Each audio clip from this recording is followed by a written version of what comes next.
Eh ben, écoutez, on parle d'agriculture familiale, prenez le micro, on parle d'agriculture familiale depuis tout à l'heure. C'est intéressant du coup de recevoir des représentants d'organisations de producteurs sur ce plateau. Amadou Sido, vous êtes représentant, vous êtes originaire du Niger, pardon, et vous êtes représentant ici du ROPA, c'est le réseau des paysans, des organisations paysannes et de producteurs d'Afrique de l'Ouest.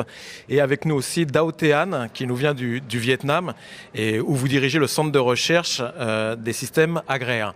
Alors peut-être quelques mots, Monsieur Sido, pour comprendre qu'est-ce qu'une organisation paysanne comme la vôtre, dans la région Afrique de l'Ouest, porte comme message sur la thématique de l'agriculture familiale. Quelles sont un petit peu vos revendications, les messages forts que vous voulez faire passer ici dans cette conférence?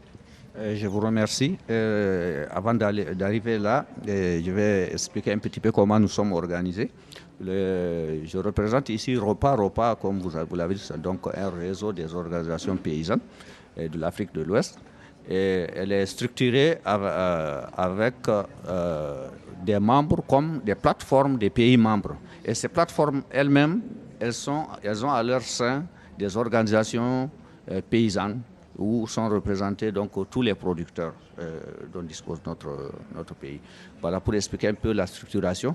Et donc le ROPA étant un réseau sous-régional, il a pour ambition de défendre justement l'exploitation familiale, l'exploitation agricole familiale. C'est difficile d'être agriculteur en Afrique. C'est facile parce que nous on gaspille beaucoup, on va dire entre guillemets en Europe. Vous êtes plus sur la régulation un petit peu plus. Nous ne sommes pas. Ce n'est pas être agriculteur qui est difficile, mais comment arriver à une agriculture qui nourrit donc son peuple. Voilà, donc son acteur. C'est ça le plus difficile en Afrique. Il y a beaucoup de défis, les changements climatiques, la mauvaise politique, surtout donc de nos gouvernements en matière d'agriculture. Vous allez voir des grands programmes qui viennent avec des tracteurs par exemple. Mais c'est pas facile, on ne voit pas que ce n'est pas facile pour un agriculteur ordinaire donc d'accéder à ces tracteurs. Voilà, donc ce sont des questions comme ça qui rendent l'agriculture difficile, au point que les jeunes sont en train aujourd'hui de quitter, dès qu'ils ont des possibilités de travailler en ville pour avoir un petit revenu, les jeunes quittent.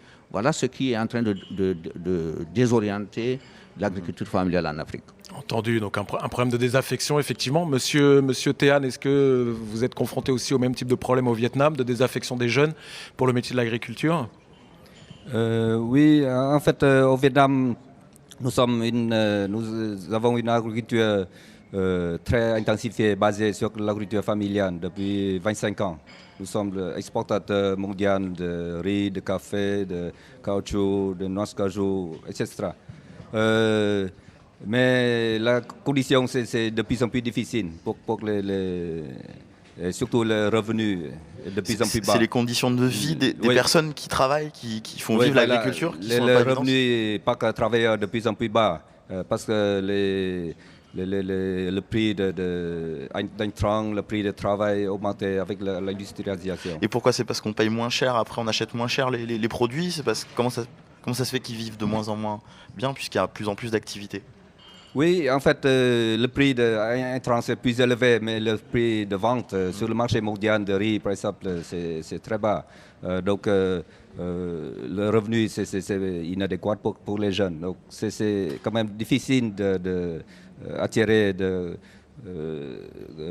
garder les jeunes dans... Donc, vous cherchez des jeunes pour faire du riz au Vietnam, mais le rôle d'organisation paysanne, c'est de supporter les agriculteurs, surtout les jeunes, de continuer à travailler. Parce que quand même, actuellement au Vietnam, dans l'industrie, on n'a pas beaucoup de travail, d'opportunités. Donc un défi commun d'arriver à attirer la jeunesse aujourd'hui dans les métiers de l'agriculture au Vietnam, en Afrique de l'Ouest aussi. Merci beaucoup à vous. Bon colloque, bonne conférence. Merci.